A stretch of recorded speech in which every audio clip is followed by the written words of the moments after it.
Estoy cansado de que la creatividad haya sido secuestrada por los mercadólogos. Parece que ahora ellos dictan las reglas. Y lo peor es que solo se toma la creatividad para vender, para crear historias y convencer a otros en gastar lo que no tienen. Y perfiles tan creativos como los artistas o incluso los matemáticos no encajan con esa idea de lo que es pensar diferente. Y a mí me encanta la publicidad como tal.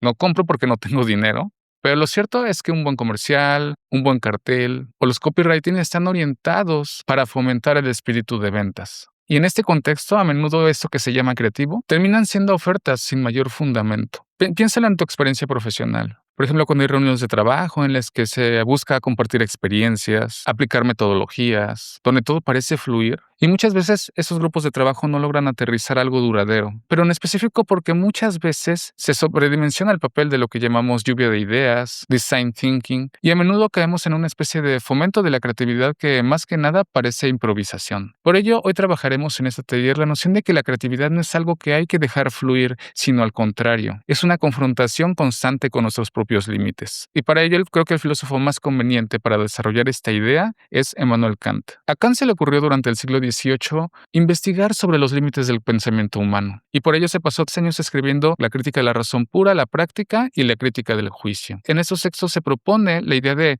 buscar los límites de ese pensamiento, su forma de operar analítica y lógicamente, sus límites en lo práctico e incluso sus límites en el ámbito estético. Y entonces la tarea de Kant fue establecer los límites del conocimiento humano, es decir, antes de pensar lo que hay afuera, hay que conocernos a nosotros mismos, conocer nuestro aparato conceptual. Y esto, trayéndolo al tema de la creatividad, es fundamental porque ¿cómo podemos ser creativos si ni siquiera comprendemos lo que tenemos a la mano? A menudo ni siquiera sabemos cuál es el problema que tenemos porque no sabemos el contexto, las operaciones técnicas. Y eso es fundamental porque para ser creativo hay que conocer primero el terreno de lo que queremos resolver, si es que acaso tenemos un problema a resolver. No podemos ir a buscar respuestas a otro lado si ni siquiera conocemos el contexto, las condiciones que generaron dicho problema. Y entonces a menudo eso que parece innovador no lo es tanto porque ni siquiera se conocieron las condiciones del problema para dar una respuesta viable con conocimiento de causa. Por ello, el primer paso que debemos hacer es comprender lo que tenemos antes de echar a volar nuestra imaginación. Y este momento de comprensión es relevante porque si no comprendemos un estado de cosas, ¿cómo es que queremos pasar a la acción? Y abundan esos ejemplos de creatividad sin rumbo, de gente que les sobrepasa su liderazgo por querer cambiar las cosas sin conocerlas. Y pues los ejemplos abundan tanto en el ámbito público como el privado. Por lo que antes de imaginar y echar a volar nuestra imaginación, debemos comprender el escenario, ese estado de cosas. Y una vez que lo comprendemos, quizás podemos dar el primer paso para la introducción del cambio. Y entonces si ya conocemos el estado de cosas, lo comprendemos, sabemos sus límites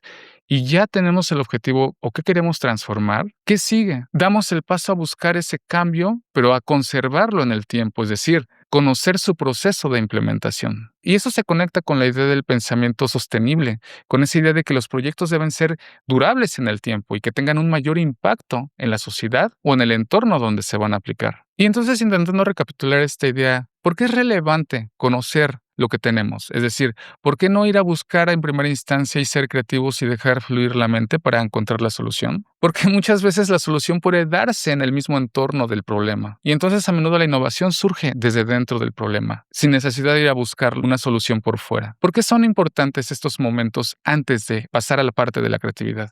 Porque estamos fomentando el pensamiento crítico. Y el pensamiento crítico es conocer los límites de lo que tenemos a la mano, conocer sus estructuras, conocer las herramientas que tenemos, conocer el problema y comprenderlo en su contexto. Pues bien, quiero cerrar este taller con la idea de que el concepto de creatividad como algo espontáneo debería abandonarse. Y al contrario, hay que fomentar una especie de creatividad consciente. Pero para ello debemos antes trabajar el pensamiento crítico, comprender lo que tenemos a la mano. Porque incluso los músicos de jazz deben tener toda una estructura compleja de conocimiento musical, teórico y práctico, antes de lanzarse a improvisar. Por lo que incluso podríamos cuestionar la noción de improvisación, que ese será material de otro taller. Un profesional en la creatividad entonces debe dominar los procesos creativos. Debe improvisar sí, pero con fundamento. Y eso solo se puede fomentar conociendo los propios límites de lo que tenemos a la mano. Y por ello, la creatividad no debería pensarse como un momento de esparcimiento o de mero recreo. Al contrario, pensar creativamente es pensar con rigor, con disciplina y con honestidad intelectual.